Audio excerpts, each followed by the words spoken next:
That had been Bradley's big heartburn. He didn't understand why she couldn't wait and celebrate Pearl's birthday on June 27th, her real birthday. That grandmother of yours is near impossible to keep a secret from.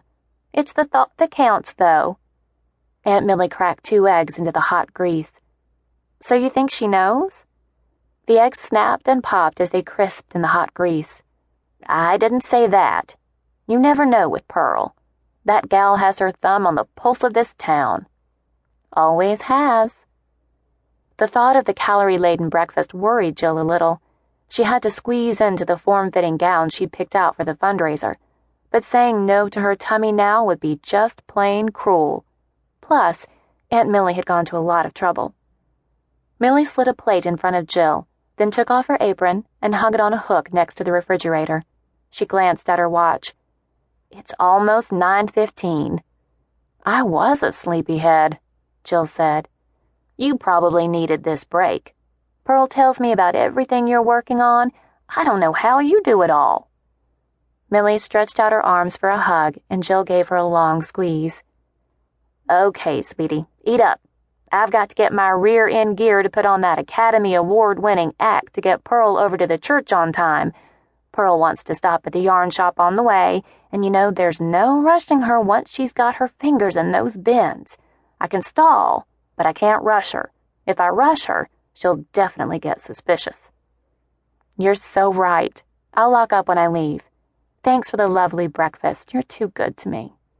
Well, of course I am. I'm your favorite aunt.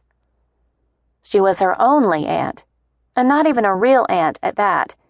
Millie had been Pearl's best friend for as many years as Jill could remember.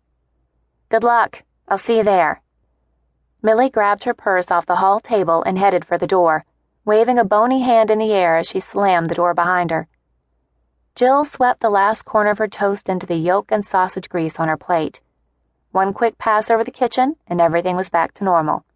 She washed and dried her dishes and put them back in the cabinet, then went to her room to get packed and ready to go. She checked herself in the full-length mirror in Millie's bedroom, then gathered her tote bag and headed to the car. Her brand-new car was covered in dust from the drive down the dirt lane. Bradley would freak if he saw it today. He'd talked her into getting the fancy BMW to replace her truck. It wasn't important to her, but he hadn't been a big fan of her truck being parked in front of the house. Tired of hearing his complaints, she let him have his way. After all, you have to have some compromise in a relationship, and the kind of car she'd drive didn't seem one to go to the mat for. Her sporty car hugged the tight curve on Old Horseshoe Road way better than her truck ever could. Honeysuckle grew high across the ditch bank, making the road feel isolated. As she neared the side entrance to the church, she couldn't see any other cars at the church building. Maybe we will pull off the surprise. Gravel crunched beneath her tires as she pulled into the back lot to park among the dozens of cars already there. Jill grabbed a bag from the passenger seat and headed for the door. A pretty blonde girl Jill didn't recognize swung the door open as she approached and rushed her inside. We're trying to be sure Pearl doesn't sneak up on us. Good thinking. Here's hoping for a miracle. Jill raised her crossed fingers, then turned her attention to a banner that read, Happy early 85th birthday, Pearl. Silver duct tape secured the sign to the wall above a long table filled with home-baked casseroles and desserts. Bright balloons flanked the banner, and so many soared above the chair of honor that they threatened to lift it right off the floor. The thought of her tiny grandmother whizzing around the room above all the guests made Jill laugh. A stove-sized box heaping full of non-perishables was set up near the cake. The food drive was Pearl's pet project for the community, and cans were the perfect gift from Jill. She hitched the bag up onto her hip to add the canned goods she'd brought to the pile, then set a brightly wrapped package next to the cake. Mac's Bakery had outdone themselves. This cake had those food show creations beat hands down. The 3 tiers together stood over 2 feet tall. The top layer looked just like one of Pearl's award-winning chocolate pecan pies.